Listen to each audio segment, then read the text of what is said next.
जोहार गी NTV Santali channel खन सगुन दाराम। तीन दो मेडिकल संपर्कते नसिया बुन गलमरा और निये मेडिकल दो निये मेडिसिन दो चे कमी रे लगा और चे खातिर को चे कारण रे को व्यवहार निये बेपारते नसिया बुन बाडाया। निये दो मेडिकल निये मेडिसिन दो हुयुग कना प्रोडक्ट्स और निये रे दो चे को मिसाल का उना नसिया बुन नेल का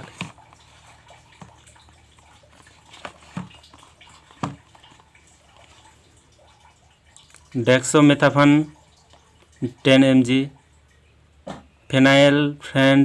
5 mg, क्लोरोमिनीमिलेट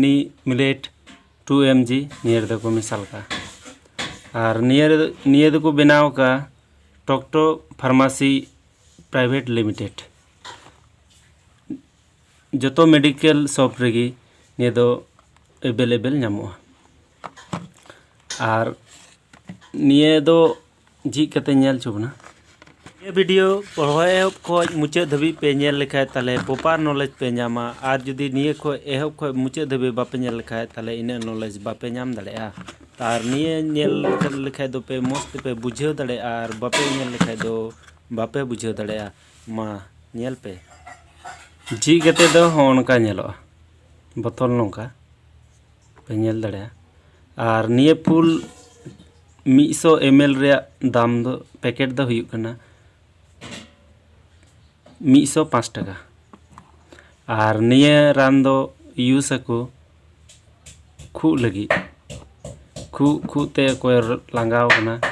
और इटा राने व्यवहार का तो बे रिजल्ट बाय एम का से एमा डॉक्टर निये को एम कना तो बापे बुझे दाड़े कना निये दो चे खातिर को एम कना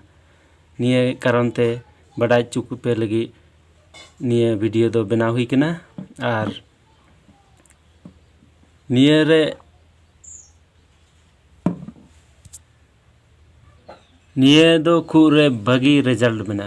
एकदम भागी रिजल्ट मेना निये रिजल्ट आयमा मेडिकल रे से आयमा पेशेंट रे व्यवहार करते अड़ी बेस्ट रिजल्ट को नाम का और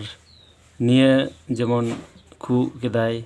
खु रोहड़ कना माने खुते खे खु दाय तापर सर्दी माने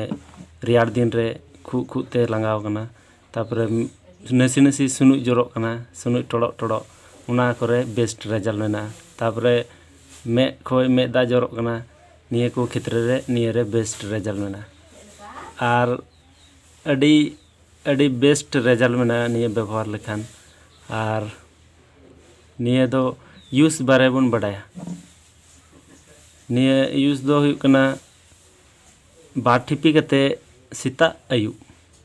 लटू होड़ लगी की और कटी गिद्रे को लगी दो निये दो यूज दो बांग गनोआ और अवश्य निये व्यवहार लहारे डॉक्टर ठे खन सहाला बुन हतावा और निये दो वीडियो दो बडाय चुक पे लगी इन वीडियो दो बनावगा अल्प मेना वीडियो नेल कते निये ले किरिंग वे आर जमा उनका दो बांग हुई दाड़े असुविधा रे हुई दाड़े साइड इफेक्ट्स दो निये रे दो बनुआ तबे एन रहो थोड़ा ढेर जुदी पे यूज लेखाय ताले दुदुड़ुम जपित रे संभावना तहना और एलर्जी रे संभावना तहना निये गी मारांग कथा दो मा तबे तीन दो इनका गी और निये वीडियो जे पे कुसिया कान खाय ताले दो लाइक और कमेंट पे बडाय चुइने और निये चैनल रे नोंका गी जुदी कमेंट रे पे ओला नोंका गी जुदी मेडिसिन संपर्क कते बडाय सनाय पे खाय इनटे मेडिकल रे संबंधे अड़ी बडाय मेना और मेडिकल शॉप मेडिकल स्टूडेंट कने दो उना कारणते मेडिकल संपर्क कते बडाय ढेर मेना और निये चैनल रे दो मेडिकल संपर्क कते और रिकॉर्डिंग वीडियो संपर्क कते निये चैनल रे दो को अपलोडा मा तबे जोहार गे।